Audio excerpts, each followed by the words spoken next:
क्या कह रहे हैं? Choose the job you love and you will never work for a day. क्या कह रहे हैं, समझ में आ रहा है क्या? जो चीज तुम्हें अच्छी लगती है उसका चयन कर लो। चयन करने के बाद में तुम ये पाओगे तुम काम ही नहीं कर रहे हो। क्यों? क्योंकि तुम्हें जो अच्छा लगता है वो तुम स्वयं करते जाते हो, रुचि पूर्वक करते जाते हो। अब देखो, अपन लौकिक पक्ष में भी लेंगे और पारलौकिक पक्ष में भी विचार करेंगे। जैसे लौकिक पक्ष में हमको घर संबंधी गृहस्थी के काम करने हैं। कितने जनों को जान पर आता है, अरे झाड़ू लगाना है, अरे बर्तन मांजना है, अरे सब्जी बनाना है, रोटी बनाना है। क्यों? रुचि नहीं है। जैसे रुचि आएगी ये कार्य मुझे बोझा भाषित ही नहीं होता है। समझ में आया? ये तो लौकिक पक्ष हुआ। या फिर अन्य कुछ भी ले सकते हैं, उसमें कोई बड़ी बात नहीं, बट अपन मूल बात ले रहे हैं। वैसे ही पारमार्थिक पारलौकिक जगत में भी जिसको सच्ची रुचि आ गई है वस्तु स्वरूप की, आत्मा की, तो अब उसको उपवास, व्रत, तप, परिचर्या ये कराने नहीं पड़ते, वो स्वयं हो जाते हैं। आप पकड़ रहे मेरी बात को? अर्थात वहां पर जोर जबरदस्ती नहीं है, अपने आप वो कार्य हो जाता है। याद करना नहीं पड़ता मैं आत्मा हूं, वो स्वयं अनुभव ऐसे ही चलने लगता है कि मैं आत्मा ही। वो कॉन्फिडेंस अपने आप अंदर बिल्डअप होते रहता है। समझ में आया? जैसे मैं पीछे भी कहा था, मैं श्रीपाल हूं, ये मुझे याद करने के लिए कितना बल देना पड़ता है? कोई बल नहीं देना पड़ता। वो सोते उठते जागते हर समय में स्वयं को मैं श्रीपाल अनुभव कर रहा हूँ। आश्चर्य देखो ना, ये पर्याय बस चेंज होने की बात। पर्याय चेंज होने की बाद मैं मेरा अस्तित्व भूल जाता हूँ, अर्थात पूर्व का अस्तित्व पूरा का पूरा भूल गया हूं मैं। अब मैं जहां पर जाऊंगा मैं वैसे स्वयं को अनुभव करूंगा और क्षणार्ध में वैसा अनुभव करूंगा। ज्यादा समय नहीं लगेगा, ऐसा परिचय कराना नहीं पड़ेगा, मैं कौन हूं मैं कौन हूं। धमाधम चालू हो गया वहां पर। दूसरा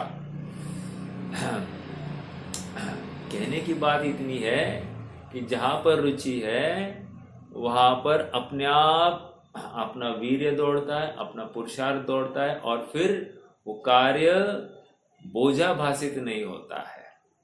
सहजता से उसमें प्रवृत्ति पाई जाती है।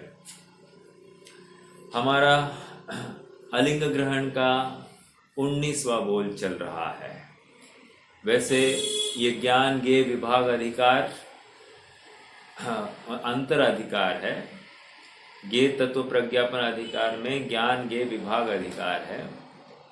और ये ज्ञान ज्ञेय विभाग अधिकार कौन सी गाथा से चला है, किसी को खबर है?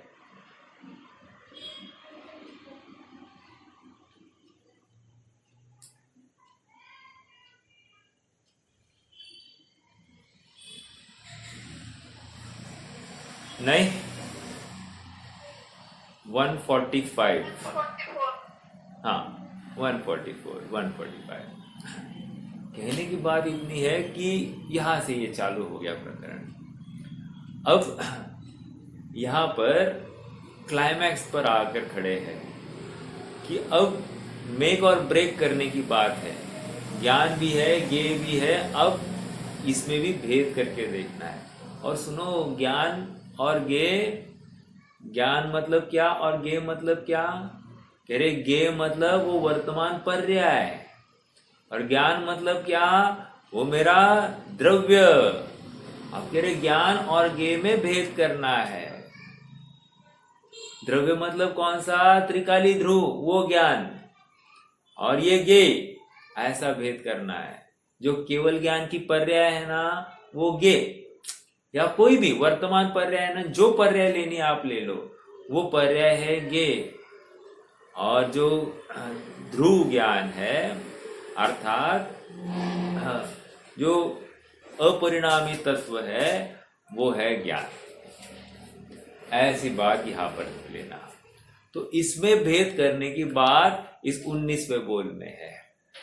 क्या कह रहे हैं 19वें बोल में? थोड़ा सा विचार देखो, पढ़ते हैं फिर से अपन पेज नंबर 313 पर। अपन लिंग अर्थात पर्याय, ग्रहण अर्थात अर्थावबोध विशेष जिसके नहीं है वह आत्मा अलिंग ग्रहण है। इस प्रकार आत्मा पर्याय विशेष से आलिंगित न होने वाला शुद्ध द्रव्य है। ऐसे अर्थ की प्राप्ति होती है। 18वें बोल में कहा आत्मा गुण विशेष से आलिंगित नहीं होता, इसलिए आलिंग ग्रहण।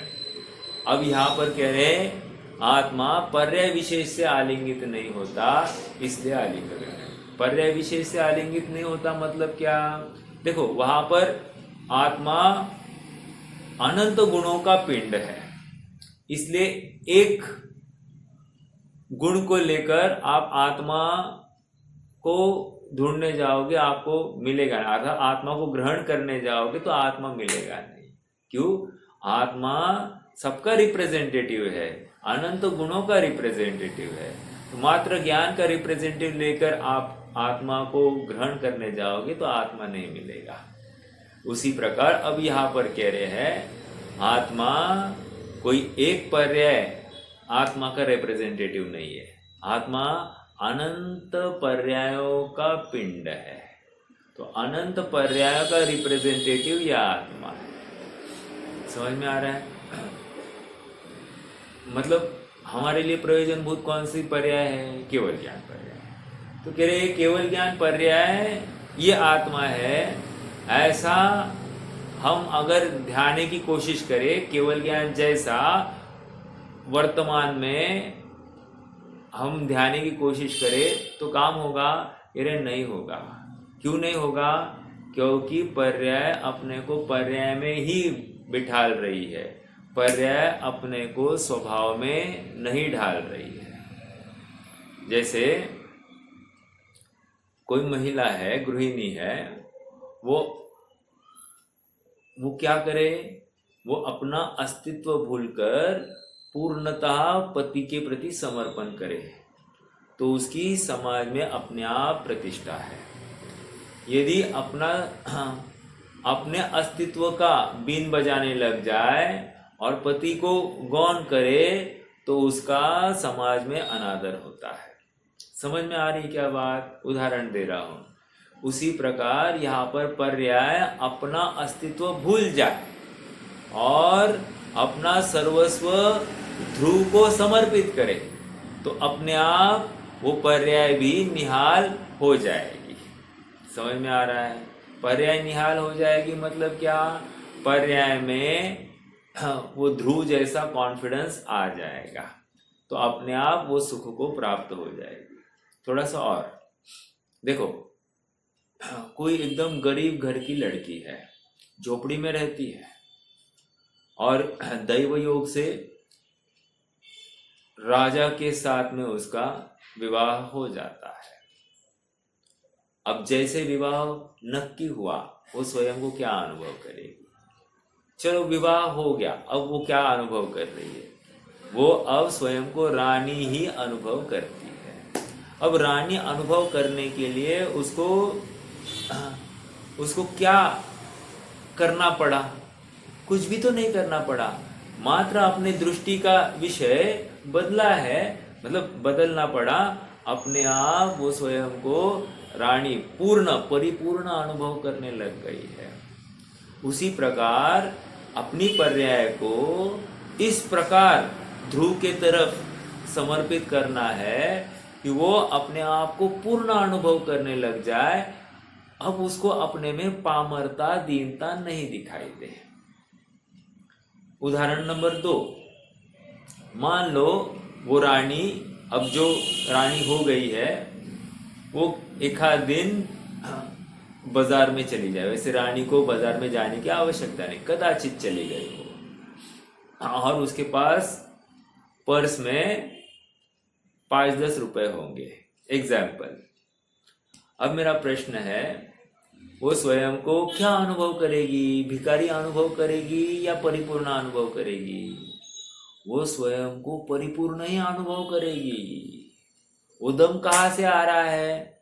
मैं राजा की रानी हूं, समझ में आ रहा है क्या? उदम वहां से आ रहा है। उसी प्रकार ये वर्तमान पर्याय, वर्तमान में बहुत पामर है, दीन है, दरिद्री है, कुछ भी कहो, लेकिन ये ऐसी अवस्था में भी स्वयं को क्या अनुभव कर रही है? परिपूर्ण अनुभव कर रही है। अरे मैं तो ज्ञानानंद स्वभावी, परिपूर्ण, एक अखंड त्रिकाली, ऐसा वो अनुभव कर रही है। ये पर्याय, ये किस दम पर आ रही है बल? ये बल उस ध्रुव के आश्रय के, ध्रुव का निर्णय, ध्रुव के प्रति समर्पण, ध्रुव के प्रति ध्रुव जैसा अपने को अनुभव करने की बात है। वो ताकत वो ध्रुव के बल पर आ गई है। यदि पर्याय स्वयं के बल पर ये इतना बल दम नहीं ला सकती, उतना वो ध्रुव के चिंतन के बल पर या ध्रुव के विश्वास के बल पर इतना बल अपने आप उस पर्याय में आ जाता है। समझ में आ रहा है क्या? तो कहना क्या है? आत्मा को ग्रहण करना है, राइट? तो आत्मा को ग्रहण करने के लिए, हाँ बोलिए हितेश भैया, प्रश्न है क्या?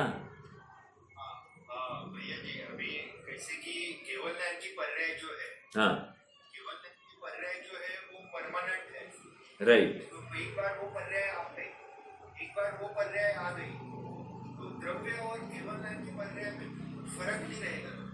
केवल ज्ञान की पर्याय के तो वैसा माना, तो भी फिर मतलब तो अच्छी बात है। ठीक है, देखो क्या कह रहे भैया, प्रश्न समझ में आया क्या? केवल ज्ञान की पर्याय परमानेंट है या नहीं? पहले तो प्रश्न में ही थोड़ा सा फॉल्ट है।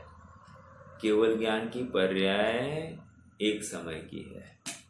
क्या कहा? फिर से, केवल ज्ञान की पर्याय एक समय की है, मतलब अगले समय की पर्याय जो प्रकट होने वाली है उसको दोबारा द्रव्य का आश्रय लेना पड़ेगा। और आश्चर्य की बात यह है कि वो पर्याय भी आश्रय लेने पर फिर से केवल ज्ञान ही प्रकट करती है। फिर उसके आगे की पर्याय वो भी द्रव्य का आश्रय लेगी और वो भी केवल ज्ञान प्रकट करती है। फिर उसके आगे की पर्याय वो भी द्रव्य का आश्रय लेगी और फिर केवल ज्ञान प्रकट करेगी। तो ये कंटिन्यूटी आ गई ना। तो ये कंटिन्यूटी को देखकर ऐसा कहा जाता है कि केवल ज्ञान अब हमेशा के लिए है।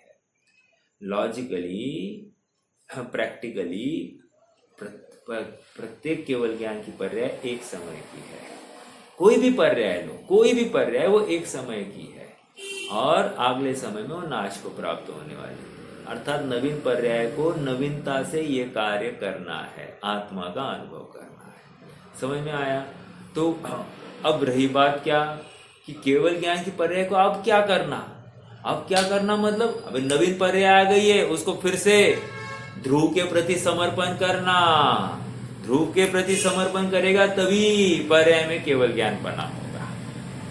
समझ में आ रहा है क्या?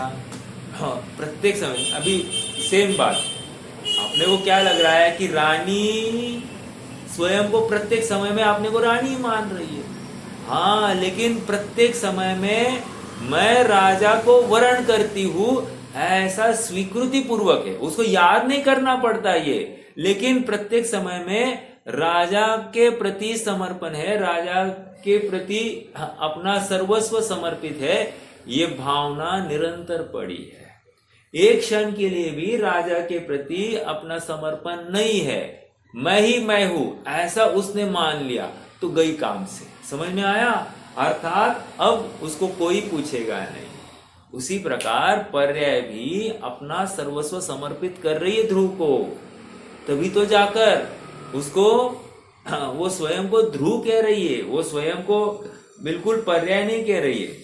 अर्थात वो स्वयं को केवल ज्ञान नहीं कह रही, वो स्वयं को आत्मा कह रही है। समझ में आ रहा है क्या? केवल ज्ञान की पर्याय जो है वो स्वयं को आत्मा कह रही है और आत्मा कह रही है या त्रिकाली कह रही है और पर्याय में केवल ज्ञानपना प्रकट हो गया है। और एक उदाहरण देता हूं, बहुत अच्छा लगा उदाहरण मुझे। अपने घर के ना, आपके घर के बाहर कोई नेम प्लेट है क्या भैया? है? क्या लिखा है? मान लो हितेश सुराना, राइट? प्रश्न है, वो नेम प्लेट हितेश सुराना है क्या?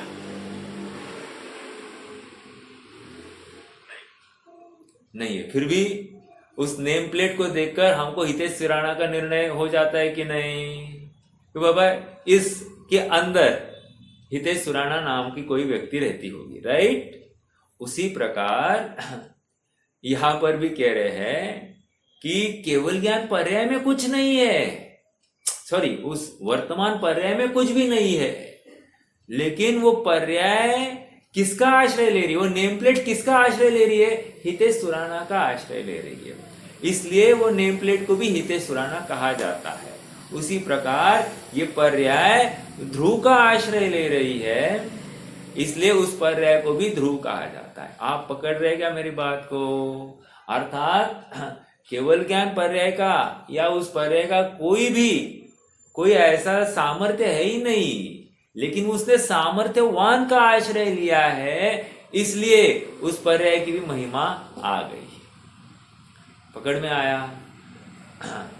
कहने की बात फिर से क्या है कि पर्याय का आश्रय लेकर आत्मा नहीं मिलेगा, लेकिन आत्मा का आश्रय अगर पर्याय ले तो 100% वो पर्याय निहाल हो जाएगी, उसको सब कुछ मिल जाएगा, सारी निधियां उसको मिल जाएगी।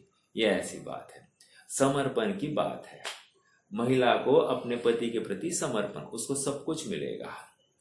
हाँ, उसी प्रकार पर्याय को अपने ध्रुव के प्रति समर्पण, उसको सब कुछ मिल जाएगा। ठीक है, तो ये बात आ गई। आइए हम पढ़ते हैं थोड़ा सा। 325 पेज पर अपन पढ़ेंगे 19वां बोल और फिर आगे बढ़ेंगे।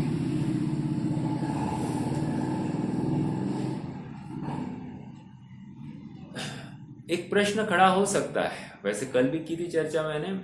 प्रश्न ये है कि साहब आपने तो शुद्ध पर्याय की चर्चा की और शुद्ध पर्याय में हमको बराबर एकदम मस्त समझ में आ गया, लेकिन विचार करो ना,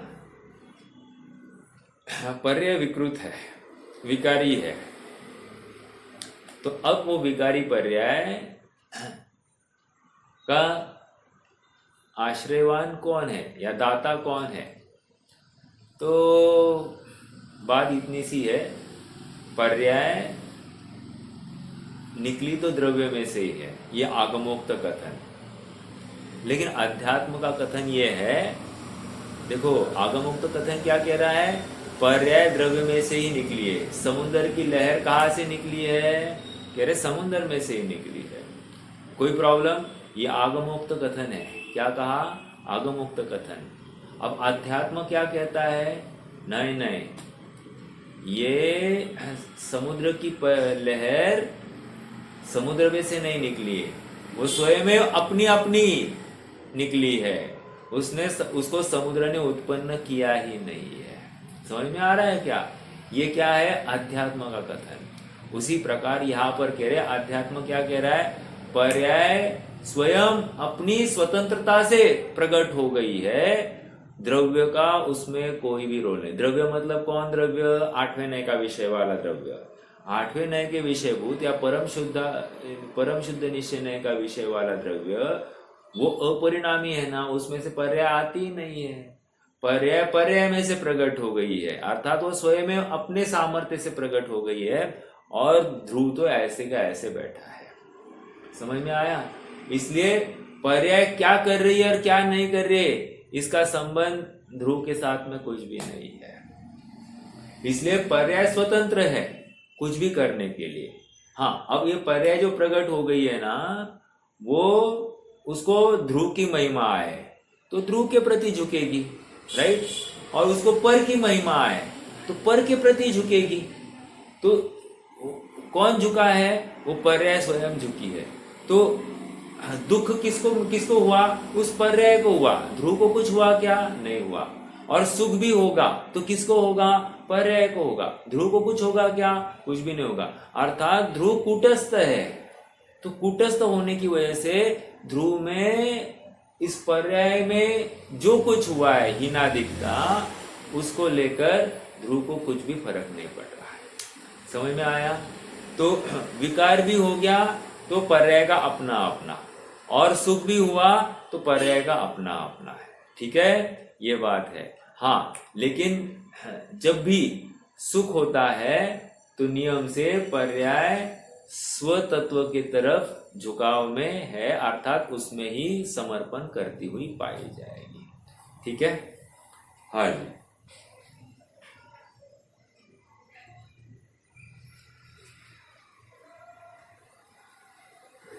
और एक बात, पर्याय गंदी है इसलिए ध्रुव गंदा हो गया, ऐसा भी नहीं होगा।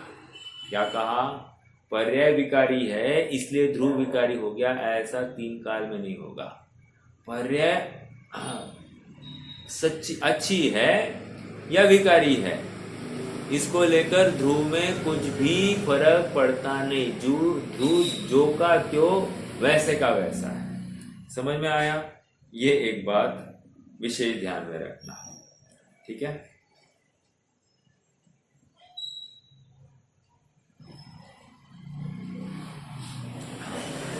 एक और प्रश्न। ज्ञानी जो होता है ना, देखो ज्ञानी निश्चिंत क्यों होता है? पर्याय में निश्चिंतता क्यों है? ये प्रश्न अपने आप में विचारणीय है।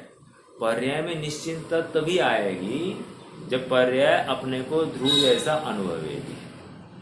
जैसे मैंने कहा, वो रानी बाजार में 1 रुपट्टी भी लेके नहीं जाए, लेकिन कितने कॉन्फिडेंस से घूमेगी? भिखारी जैसे घूमेगी या एकदम महारानी जैसे घूमेगी? महारानी जैसे घूमेगी। क्यों घूमेगी? क्योंकि वो एक समय के लिए भी अपने राजा को भूल नहीं रही है। राइट? तो उसको अब ये भय भी नहीं है, मैं 1 भी रुपया नहीं दूंगी तो लोग क्या कहेंगे, लोग देंगे कि नहीं देंगे, ये उसको बिल्कुल भी शल्य नहीं है। बराबर? वो एकदम रानी जैसे ही वर्तन कर रही है। अर्थात क्यों? वहां पर राजा का, वहां पर उसके पीछे पूरा अभिप्राय में बैठा है। देखो एक उदाहरण आता है, रामायण का प्रसंग है। रामायण के प्रसंग में वहां पर विशल्या या उज्ज्वला, मैं लक्ष्मण की पत्नी है, पत्नी का नाम उज्ज्वला ही है मेरे ख्याल से। राइट?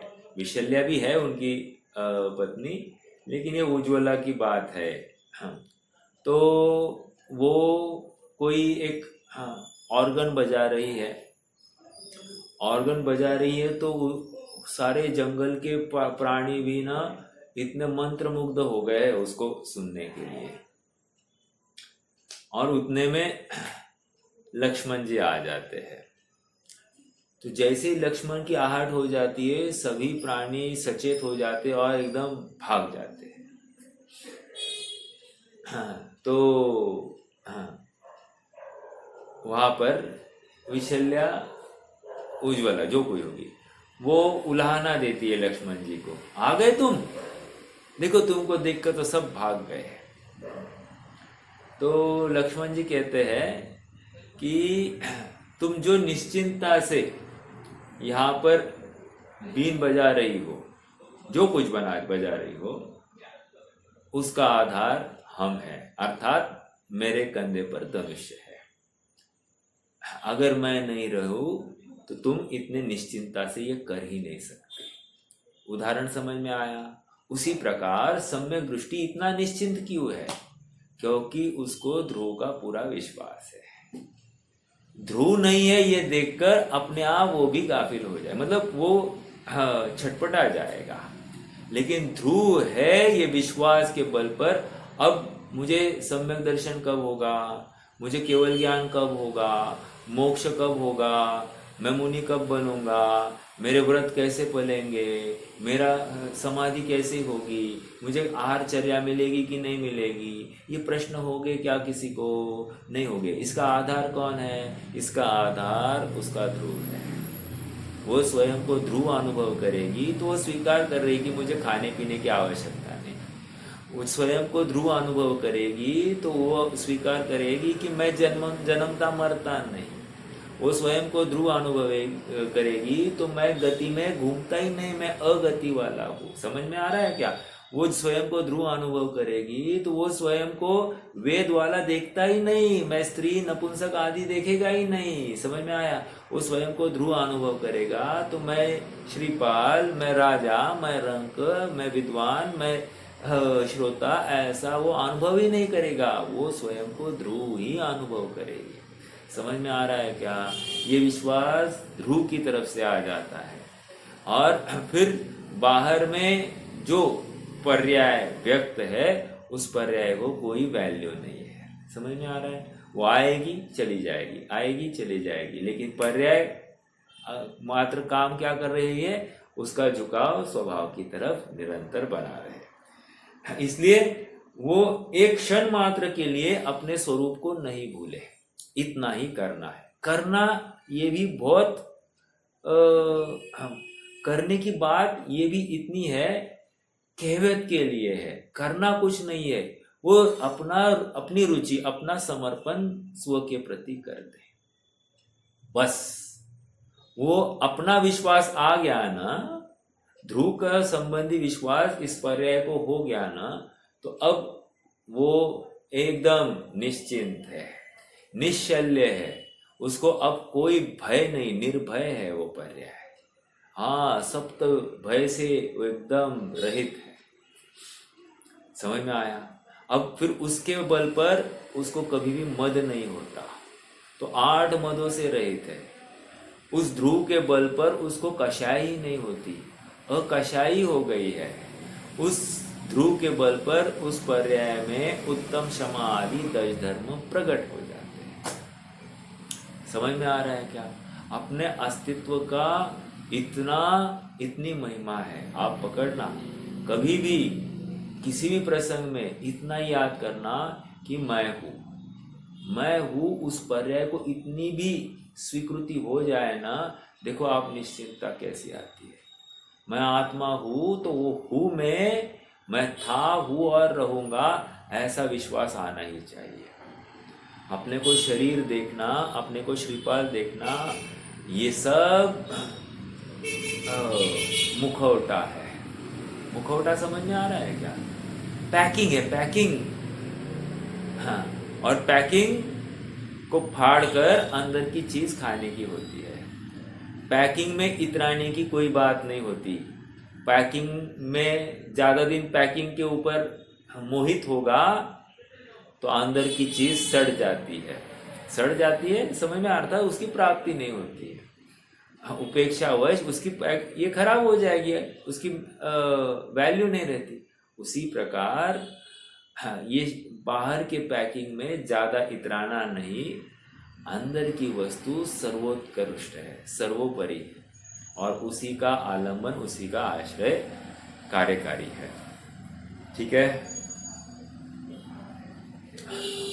चलिए अब आगे की बात लेते हैं। अब 20वां बोल लेना है। नहीं, पहले पढ़ना था ना वहां पर 325 पर। 1 मिनट, चलिए।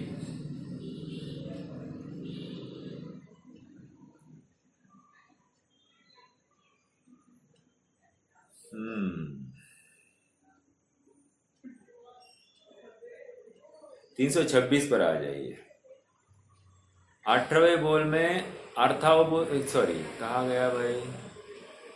हाँ, लिंग अर्थात मिल रहा है, सेकेंड पैराग्राफ। लिंग अर्थात पर्याय, ऐसा जो ग्रहण अर्थात अर्थावबोध विशेष जिसके नहीं है सो अलिंग ग्रहण। इस प्रकार आत्मा पर्याय विशेष से आलिंगित न होने वाला ऐसा शुद्ध द्रव्य है। शुद्ध द्रव्य मतलब क्या लेना? 8वें नय का विषय, परम शुद्ध निश्चय नय का विषय। समझ में आ रहा है क्या? इसी को दृष्टि का विषय कहते हैं। इसी को अपरिणामी आत्मा कहते हैं, इसी को कूटस्थ आत्मा कहते हैं, इसी को कारण समय सार कहते हैं। मैं बारंबार दोहरा रहा हूँ, लेकिन याद रखना, कल कोई था, कोई आज नहीं है, सब बातें हैं, इसलिए मैं फिर से दोहरा रहा हूँ। ठीक है। ऐसे अभेद शुद्ध द्रव्य की दृष्टि, कहा गया भाई, ऐसा शुद्ध द्रव्य है, ऐसे अर्थ की प्राप्ति होती है। यह 19वां बोल है।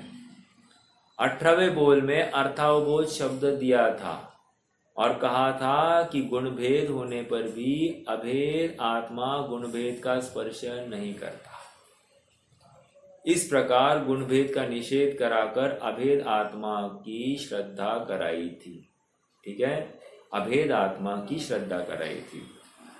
यहाँ ऐसा कहते हैं कि साधक दशा में सम्यक ज्ञान की निर्मल पर्याय को अथवा केवल ज्ञान के समय केवल ज्ञानी की पूर्ण निर्मल पर्याय का आत्मा चुंबन नहीं करता। क्या कह रहे हैं? उस पर्याय को स्पर्श नहीं कर रहा, वहां गुण को स्पर्श नहीं कर रहा, ऐसे आया था ना। यहां पर कह रहे हैं केवल ज्ञान की जो वर्तमान पर्याय आई है ना, उस पर्याय को इस त्रिकाली ध्रुव ने चुंबन नहीं किया, स्पर्श नहीं किया। ठीक है, हाँ, नहीं करता, स्पर्श नहीं करता। द्रव्य जितना ही नहीं, द्रव्य पर्याय जितना ही नहीं है, इस प्रकार कहकर पर्याय अंश का लक्ष्य छुड़ाना है और अंशी द्रव्य की श्रद्धा करानी है। क्या आ गई? ये महत्वपूर्ण बात आ गई। ये कहने का प्रयोजन क्या है, आप पकड़ रहे क्या?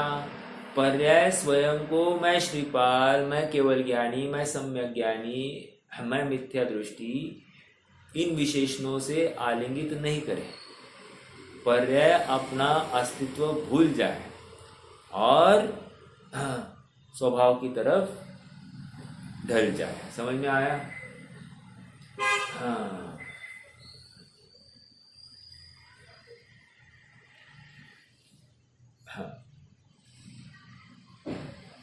एक छंद आता है, कबीरा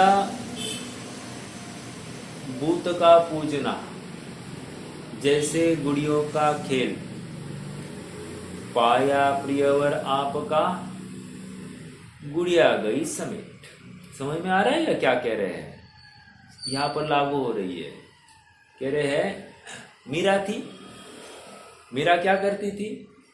मीरा भाई वो कृष्ण जी की प्रतिमा दिन भर साथ में लेके चलती थी। तो कबीरा भूत का पूजना, भूत मतलब ये प्रतिमा का पूजना, जैसे गुड़ियों का खेल। कह रहे गुड्डा गुड्डी की खेल की बात चल रही है यहाँ पर। हाँ। पाया प्रियवर आपका गुड़िया गई समेट। अभी एक बार मीरा को ऐसा भाव होने लग गया कि ये क्या है, मुझे तो कृष्ण मिल गए ऐसा लग रहा है। अर्थात वो अनुभव कर रही कि कृष्ण मेरे आसपास में ही, मेरे साथ में ही है। अब वो इतनी एकमेक हो गई इस कल्पना में, तो अब उसको उस कृष्ण की प्रतिमा को भी साथ में रखने का भाव नहीं हुआ। वो कह रही कि उसको भी समेट लिया। समझ में आ रहा है क्या? उसी प्रकार यहाँ पर कह रहे हैं कि जिस पर्याय को मैं आत्मा हूं, ये याद जिस समय करना नहीं पड़ेगा ना, समझ लेना वो अपने आप को आत्मा देखने लग गई, अर्थात वो सम्यक दृष्टि हो गई है, उसको सम्यक ज्ञान हो गया है। हाँ, महत्वपूर्ण बात आ रही है। अर्थात सम्यक ज्ञानी को कभी भी याद करना नहीं पड़ता क्या मैं सम्यक ज्ञानी हूं। अगर वो इतना ही बोल दे मैं सम्यक ज्ञानी हूं, क्या तकलीफ होगी? वो अपने को पर्याय वाला अनुभव कर रहा है। सम्यक ज्ञानी भी हर क्षण अपने को आत्मा देख रहा है। समझ में आ रहा है? जो अपने को मुनि देखे, जो अपने को गृहस्थ देखे, जो अपने को स्त्री देखे, पुरुष देखे, या किसी भी उपाधि वाला देखे, किसी भी क्षयोक्षम ज्ञान वाला देखे, वो जीव मिथ्या दृष्टि। देखो, अज्ञानता में हमने क्या किया है, हमने क्षयोक्षम ज्ञान की वृद्धि को ही कुछ अचीवमेंट मान लिया है। समझ में आ रहा है क्या? जबकि यहां पर कह रहे क्षयोक्षम ज्ञान छोड़ो, तो स्वयं को केवल ज्ञान की अचीवमेंट को भी अचीवमेंट मानेगा तो गया काम से।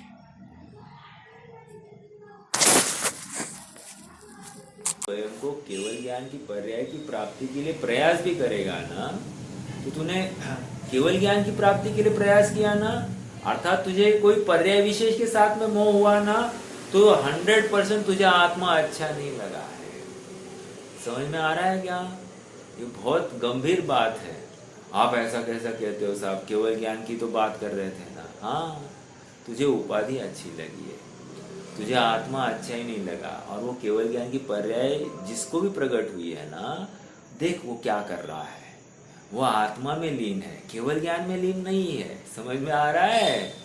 दिखने के लिए, बताने के लिए हम केवल ज्ञान की महिमा गाएंगे, बताने के लिए हम गुणों का वैभव तुम्हें दिखाएंगे, लेकिन इन दोनों का प्रयोजन तुझे शुद्धात्मा की रुचि का था, तेरी दृष्टि शुद्धात्मा की ओर ले जाने के लिए था। तू शुद्धात्मा को भूलकर यहाँ वहां भटकता बैठेगा तो समझ लेना तुझे दुख ही मिलने वाला है। समझ में आ रहा है क्या? इसलिए गंभीरता से मैं कौन हूँ ये निर्णय कर लेना, मेरा जन्म मरण होता है कि नहीं ये विचार कर लेना, मुझ में राग होता है कि नहीं, द्वेष होता है कि नहीं विचार कर लेना, मुझे रोग होता है कि नहीं ये विचार कर लेना, मैं स्त्री पुरुष हूँ क्या नहीं ये विचार कर लेना, मुझ में पसीना, थकावट, निद्रा ये मुझ में आते हैं क्या ये विचार कर लेना। समझ में आ रहा है क्या? और सबका उत्तर एकमात्र मैं आत्मा हूँ, मैं ज्ञाता हूँ, इतना ही आना चाहिए।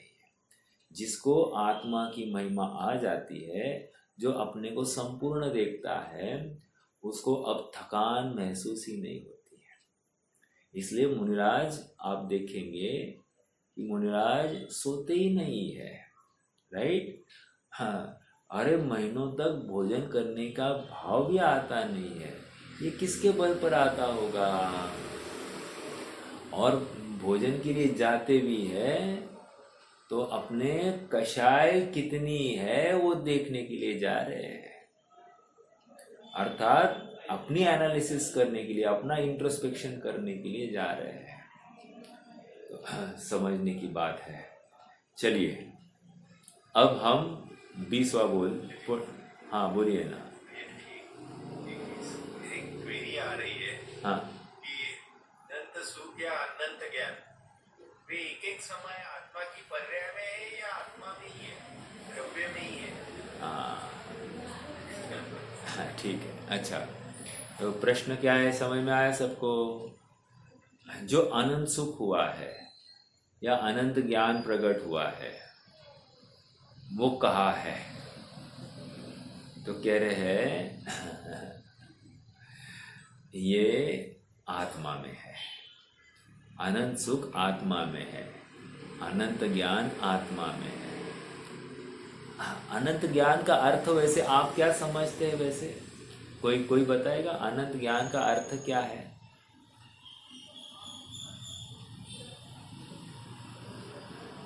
यानी केवल ज्ञानी, त्रिकाल ज्ञानी। ठीक है, देखो अनंत ज्ञान का अर्थ जिस ज्ञान में अंत ही नहीं है उसको अनंत कहते हैं। ठीक है? हाँ, जिस ज्ञान में अंत ही नहीं है उसको अनंत कहते हैं। अर्थात न भूत का अंत है न भविष्य का अंत है, इसलिए अनंत ज्ञान है। एक, हाँ, अब न भूत का अंत हो गया न भविष्य का अंत है, तो भूतकाल के समस्त द्रव्यों के जितने भी परिणाम है उनका भी अंत नहीं दिखेगा, और भविष्य में जितने द्रव्य है उनका भी भविष्य संबंधी अंत नहीं दिखेगा, और सबका एक साथ देखने की सामर्थ्य इस ज्ञान में है। वो केवल ज्ञान पर्याय में कुछ भी नहीं है। जो कुछ आ गया है वो ध्रुव में से आया है, इसलिए ये केवल ज्ञान पर्याय भी ज्ञान नहीं है, ये केवल ज्ञान पर्याय ज्ञेय है। ये मैं पहले ही कह चुका था कि ये पर्याय जो है वो ज्ञेय है, और ज्ञान तो वो ध्रुव बैठा है, वो ज्ञान है। समझ में आ रहा है? ये पर्याय उस ध्रुव का आश्रय लेती है तो वो स्वयं को ज्ञान अनुभवती है, हालांकि ये है ज्ञेय। समझ में आ रहा है क्या? तो ऐसी बात है। आपके प्रश्न का जवाब इतना ही है कि अनंत ज्ञान, अनंत सुख, ये सब ध्रुव में से आ रहा है। ठीक है? देखो, पर्याय ध्रुव को स्पर्श नहीं कर रही है और ध्रुव पर्याय को स्पर्श नहीं कर रहा है। ऐसा होते हुए भी ये ट्रांसफर, मात्र वो दृष्टि का कमाल है, इस दृष्टि से सारी निधियां इसमें ट्रांसफर हो जाती है। पर्याय में ऐसी निधियां ट्रांसफर हो जाती है। कितनी जबरदस्त बात होगी ना। मस्त आनंद ही आनंद है, ये विचार करना। हाँ, और कोई प्रश्न?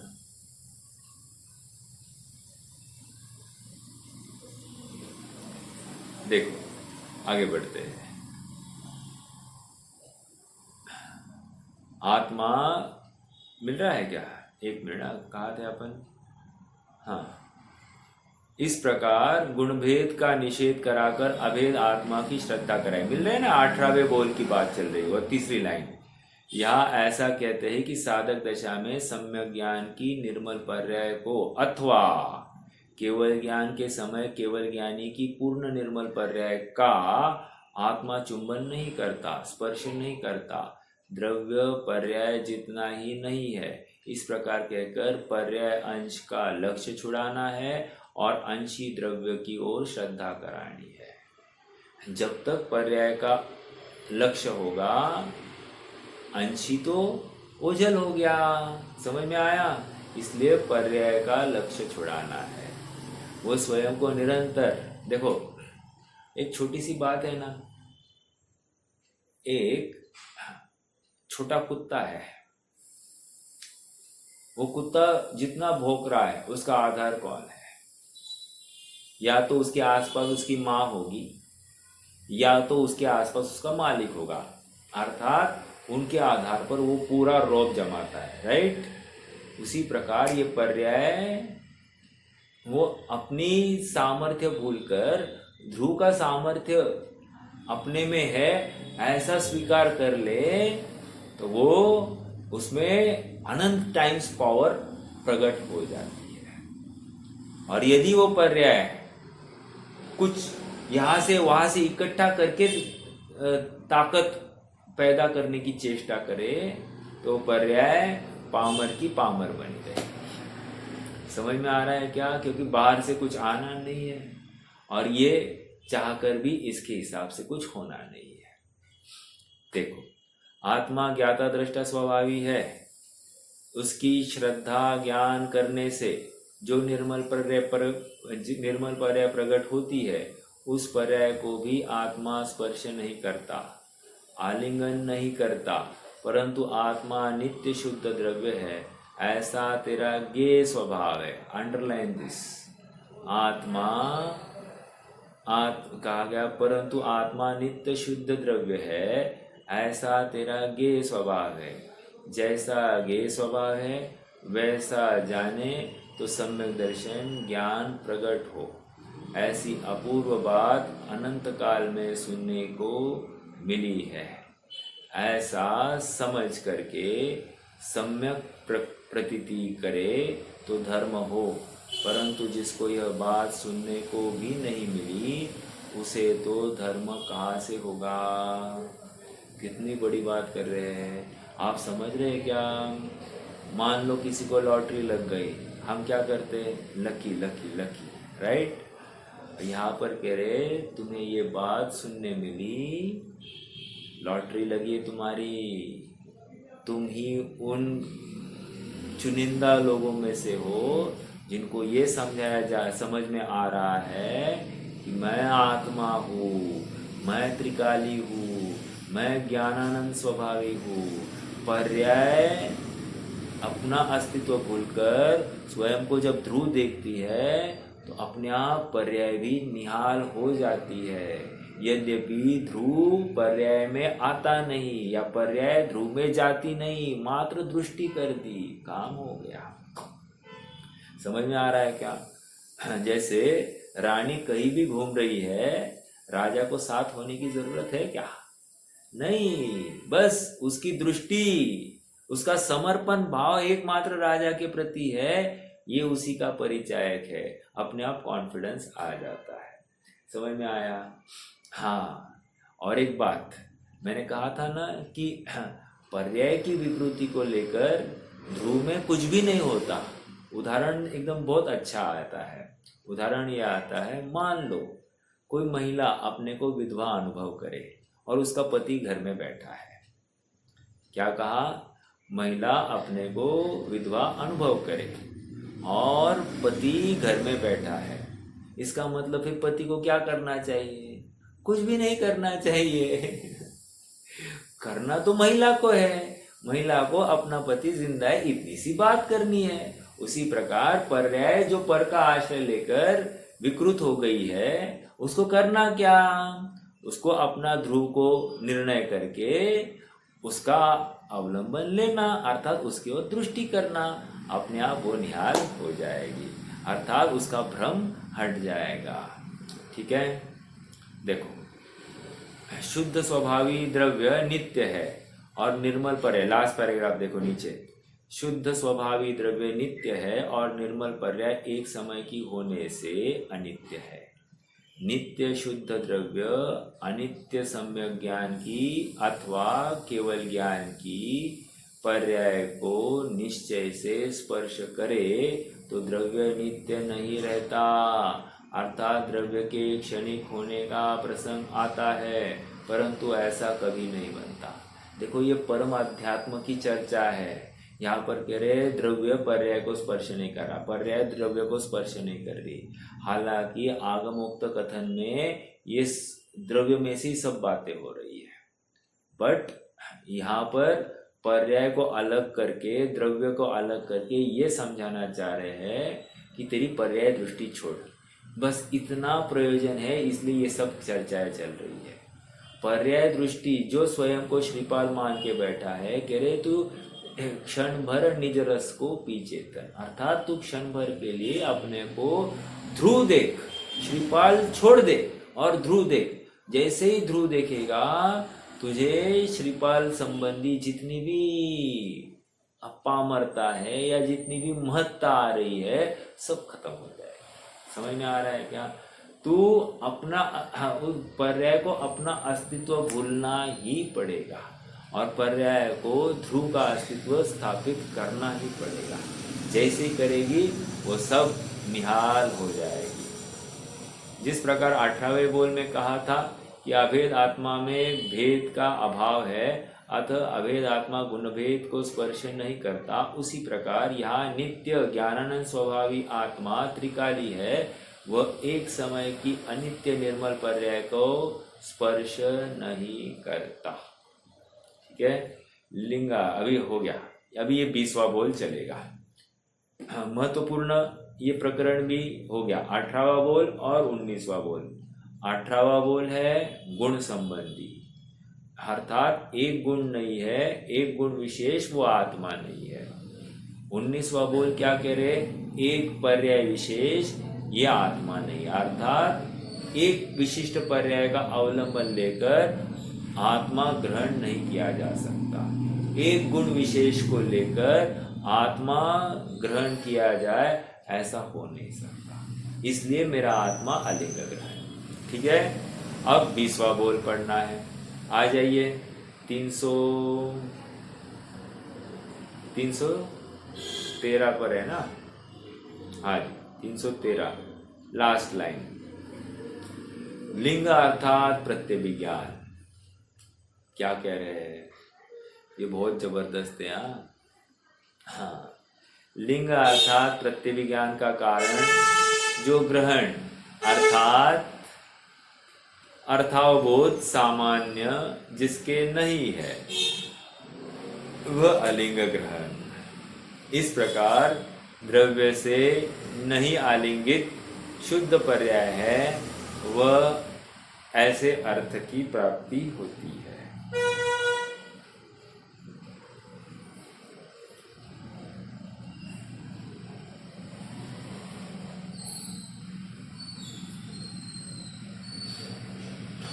क्या कह रहे हैं? पहले प्रत्यभिज्ञान किसको कहते हैं आप मुझे कोई बता सकता है क्या?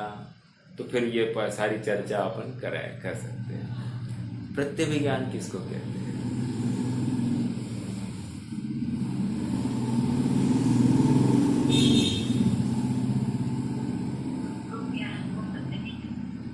कौन सा? जोड़ रूप ज्ञान।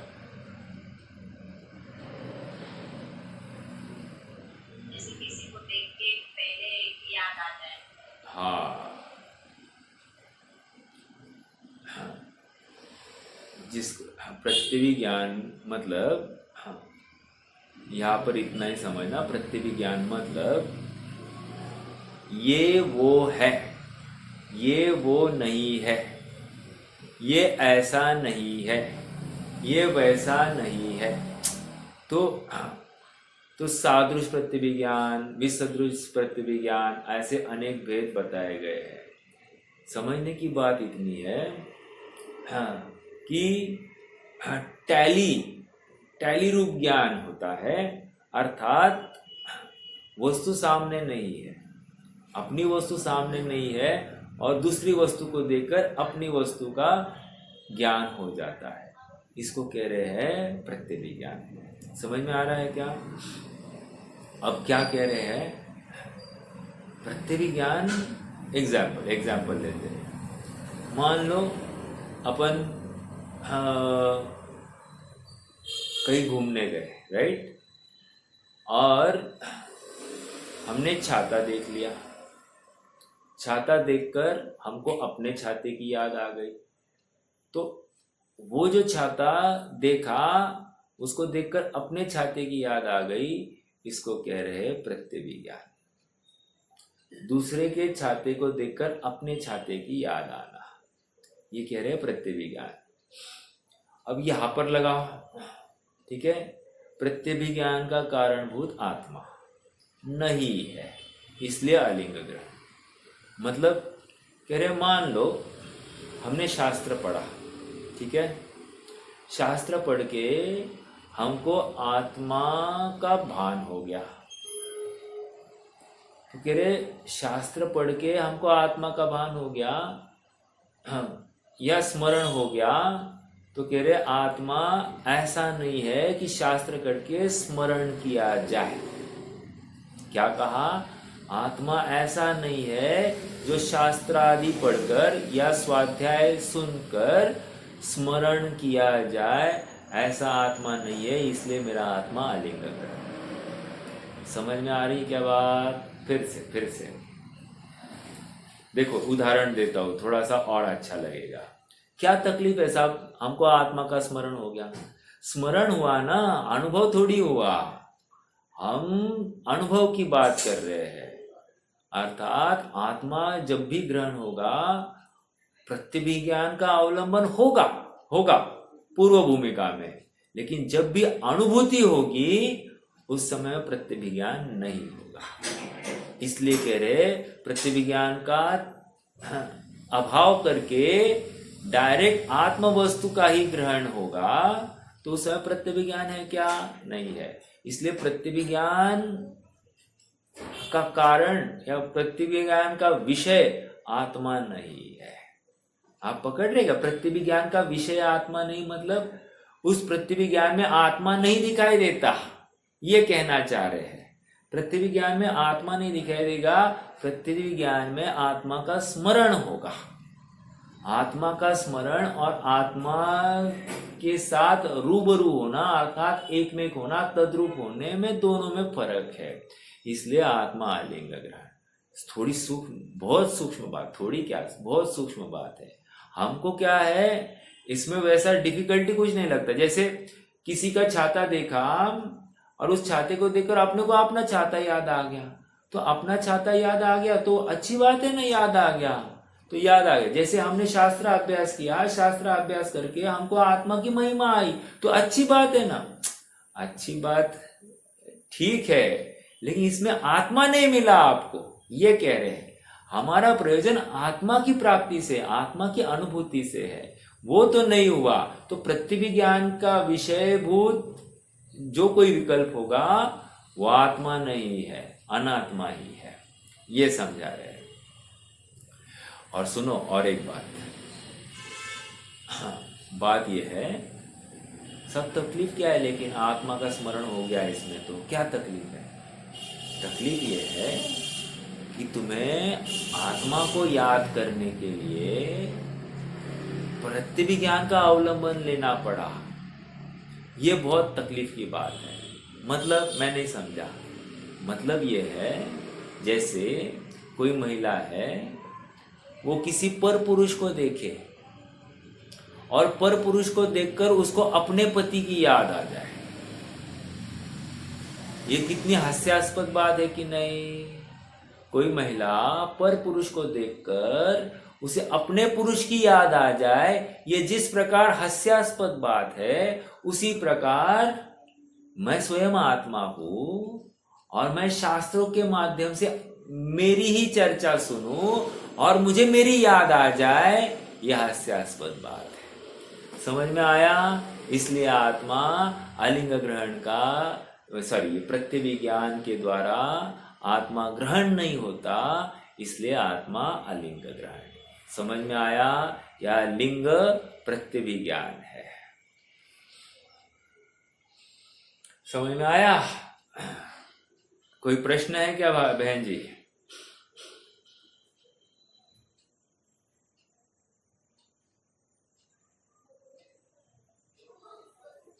नहीं है? चलो तो अपन पढ़ते हैं अभी यहाँ का। देखो पेज नंबर 326 पर आ जाइए। 326। समय तो हो गया है, क्या करना है? रुकना है क्या? अपन रुक जाते हैं। कल अपन ले लेंगे इस विषय को।